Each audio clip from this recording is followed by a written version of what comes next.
बंदर और मगरमच्छ की कहानी एक समय की बात है। एक बड़े जंगल के पास एक नदी बहती थी। उस नदी में एक मगरमच्छ रहता था। नदी के किनारे एक विशाल पेड़ था जिस पर एक बंदर रहता था।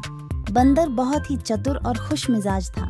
वह हर रोज उस पेड़ से मीठे मीठे फल खाता और मजे से रहता। एक दिन मगरमच्छ ने बंदर को फल खाते हुए देखा और उसकी आंखों में लालच आ गया। मगरमच्छ ने सोचा, अगर मैं इस बंदर को दोस्त बना लूं तो रोज मुझे भी ये मीठे फल खाने को मिल सकते हैं। मगरमच्छ ने बंदर से दोस्ती करने की सोची और धीरे धीरे बंदर के पास जाकर बोला, नमस्ते बंदर भाई, मैं तुम्हें हर रोज इन मीठे फलों को खाते हुए देखता हूँ। क्या तुम मुझे भी कुछ फल दोगे?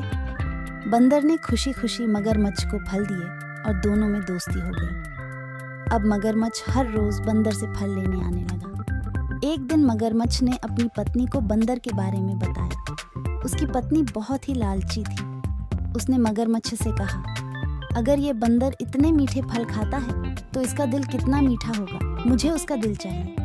मगरमच्छ ने पहले तो मना किया, लेकिन अपनी पत्नी के दबाव में आकर उसने योजना बनाई कि वह बंदर को नदी के बीच में ले जाकर मार देगा और उसका दिल निकालकर अपनी पत्नी को दे देगा। अगले दिन मगरमच्छ बंदर के पास गया और कहा, बंदर भाई, चलो आज तुम्हें मैं अपने घर ले चलता हूँ। मेरी पत्नी ने तुम्हारे लिए विशेष भोजन बनाया है। बंदर खुश हो गया और मगरमच्छ की पीठ पर बैठ गया। जब वे नदी के बीच में पहुंचे, मगरमच्छ ने कहा, बंदर भाई, सच तो यह है कि मैं तुम्हें मारकर तुम्हारा दिल निकालना चाहता हूँ ताकि मेरी पत्नी उसे खा सके। यह सुनकर बंदर घबरा गया, लेकिन अपनी चतुराई से उसने कहा, अरे मगरमच्छ भाई, तुमने पहले क्यों नहीं बताया? मैंने अपना दिल तो पेड़ पर ही छोड़ दिया है। चलो वापस चलते हैं, मैं उसे ले आता हूँ।